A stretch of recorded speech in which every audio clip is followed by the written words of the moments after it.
si tu t'en vas. Simplement, si tu t'en vas, tu me tueras si tu t'en vas. La version Louis-Jean Cormier d'une très, très belle chanson. On ne se tente pas de l'entendre, cette chanson-là. C'est tellement beau, en toute simplicité, cette chanson-là qui est sortie l'année passée, où Louis-Jean Cormier nous dévoilait, entre autres, que oui, il serait porte-parole du show du Refuge qu'avait fait Dan Bigra, mais aussi qu'il allait avoir une tournée, Les Entretois, qui a commencé déjà depuis plusieurs mois. Puis Louis-Jean Cormier est avec nous ce matin parce qu'on veut avoir des détails de cette tournée-là. Comment ça se passe avec les dates de représentation que tu as fait? On parlait d'un spectacle avec des reprises que tu aimais aussi. Comment ça se passe? Ça se passe très bien. Tout d'abord, bon matin. Salut. Bonjour. Ça se passe bien. Oui, en fait, c'est un show de reprise. C'est comme si je me lançais le défi inconsciemment depuis des années, à savoir, serais-tu capable, toi, de faire ça, un show de reprise, un peu à la Félix Leclerc, avec une guitare nylon, tu sais, puis le pied sur le tabouret, là, puis et finalement, j'ai tellement de fun. C'est vrai? Je tripe bien raide, puis finalement, c'est un peu comme à chaque opération solo que j'ai faite, c'est-à-dire je faisais toujours une tournée exhaustive en groupe avec plein de musiciens, etc. Puis après ça, je faisais une petite tournée qui, moi, m'apparaissait comme une petite extension de tournée, de show caché, un peu à la Louis-José Hood, là, de show solo. Ben finalement, j'en faisais pratiquement plus que des shows full band. Puis ben, la tournée des Entretois, ça fait un peu ça joue ce rôle-là de fin d'opération de Carquois. On avait fait un retour de Carquois qui aura duré 2 ans. Puis on avait les oreilles pleines d'acouphènes puis de sifflements, de tout ça. Puis j'avais envie de retrouver comme un habitat un petit peu plus calme. Fait que j'ai monté ce show-là comme ça, pour le fun, sans trop savoir ce que j'allais chanter. Puis ça a l'air au fil assez du temps, intimiste, là. tout m'est arrivé. Ça a l'air assez intimiste. La connexion fait... avec le public doit être assez forte dans un show comme celui-là. Exactement, Mario, c'est ça que j'allais dire. C'est comme s'il y a quelque chose qui est très unique.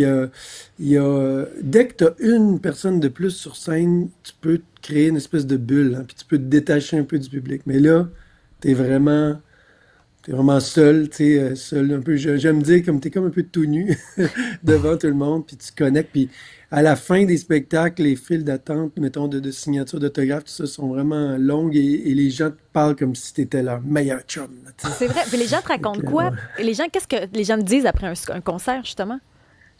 Ben celui-là est un peu spécial. C'est un spectacle qui touche, qui est un peu plus philosophique que ce qu'on pourrait penser d'un show de reprise. C'est un show qui parle énormément de lâcher prise, puis les gens rient beaucoup parce que c'est un show très drôle. C'est peut-être le show sur lequel je me suis le plus forcé au niveau du script, mais les gens pleurent aussi beaucoup. C'est comme si il y a une espèce de... Souvent, après les 37 shows qu'on a fait à date des Entretois, les gens viennent me dire « Ça m'a tellement fait du bien, là, je vais passer une meilleure semaine ou une meilleure saison, je sais pas. » Tu as choisi comment tes chansons? Comment tu as choisi les chansons de reprise? C'est ça, je m'étais dit à la base, vous allez me trouver un peu bizarre, mais je m'étais dit qu'il fallait comme pas que je les choisisse. C'est-à-dire qu'il fallait que je trouve une manière de pas savoir pourquoi je suis en train de chanter cette tune-là. C'est toujours des expériences que la vie m'a amené, tu sais, comme je dirais, le moment où on m'a demandé de réinventer la chanson Ce soir, l'amour est dans tes yeux, popularisée par Martine Sinclair dans les années 80.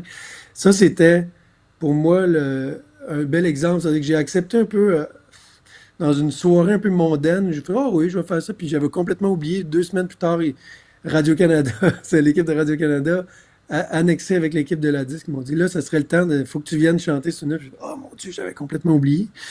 Fait que c'est des espèces de hasards comme ça, là, on a demandé aussi de faire du Gilles Vigneault dernièrement, de faire du Céline Dion, de faire du Richard Desjardins. Pour certains événements, c'est tout le temps un peu comme sporadique.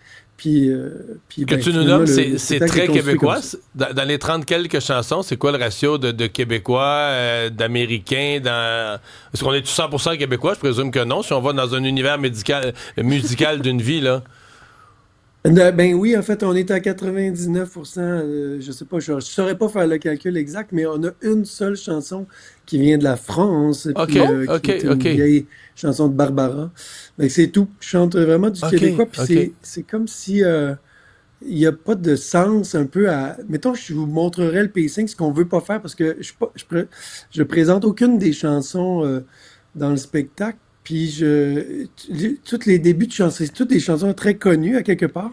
Et chaque début de chanson, vu que je suis passé, en tout cas, moi, je suis un peu habile pour réinventer les tunes.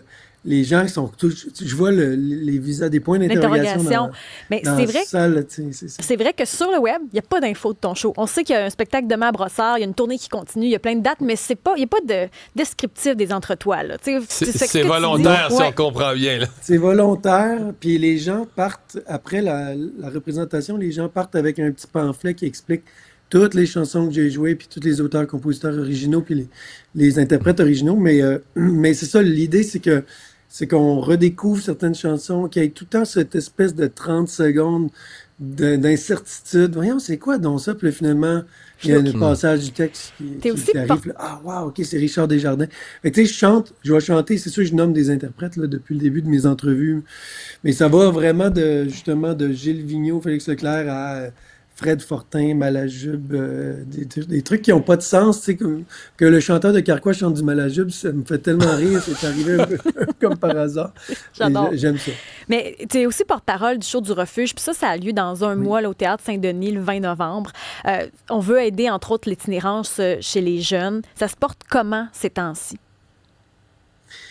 Écoute, c'est un combat de tous les temps. Je pense que tout le monde est capable de dire qu'on dirait que c'est toujours un petit peu plus visible qu'avant. Il y a énormément d'itinérance, chez les jeunes hommes. Moi, c'est sûr que c'est le dossier qui m'interpelle par mon rôle de porte-parole au refuge, mais aussi par le fait que je sois un homme puis un père de famille. À toutes les nuits, le refuge qui possède 43 lits dans le refuge d'urgence, là, parce qu'ils ont des maisons aussi plus pour du long terme puis d'une espèce de réhabilitation en société. Mais dans le refuge d'urgence, ils refusent une dizaine de personnes à chaque soir. Ça fait que, ils ont moyen de monter, traficoter un peu avec des matelas jusqu'à 50 lits, puis il y en aurait besoin d'une 60aine ou plus. Là. Ouais, Louis-Jean, ça, c'est juste dans le centre-sud, ça fait que c'est assez intense. Est-ce que tu te sens par rapport à ce show-là, parce que c'était une mission, là, je suis allé à quelques reprises, c'est quelque chose que Dan Bigra prenait à cœur. Est-ce que tu te sens comme une mission, un devoir de continuité?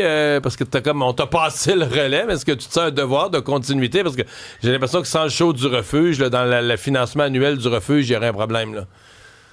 Il y aurait un problème. Effectivement, c'est l'idée, c'est de tenir le cap, parce que, tu sais, le refuge, là, il y a besoin de environ 2 millions par année là, pour faire fonctionner toutes les activités. Fait que, tu sais, ça prend quand même chaque sous compte. Puis le show du refuge, oui, il va chercher des sous, mais il y a aussi des commanditaires annuels, pis ça, des gens qui vont comment on dit, des donateurs. Mais le show, pour nous, il y a deux choses. C'est d'aller chercher des sous, mais aussi de rendre l'image du refuge très, très visible, tu sais. Puis c'est pour ça que cette année, enfin, là, on développe beaucoup plus le côté diffusion. L'année passée, c'était plus comme un show bénéfice, assez de base, tu sais. Mais là, cette année, là, il va être disponible sur les ondes de Rouge FM en audio, live, en direct, puis en direct sur toutes les plateformes numériques qu'on connaît, YouTube, Facebook, Instagram, TikTok, via les réseaux sociaux du refuge. Fait que c'est important d'aller se connecter. Nous autres, ce qu'on veut avec cette démarche-là, c'est d'avoir le plus de visibilité pour la cause, là, en même temps que ramasser oui, parce des qu'après sous. ça, on peut dire, c'est plus facile après ça pour aller développer des liens justement avec d'autres grands donateurs. Dire, regardez, on a eu 1,5 million de codes d'écoute l'année passée, etc. Louis-Jean, merci beaucoup d'avoir été avec nous ce matin. Bonne chance. Ça fait plaisir. Salut. Merci, les amis.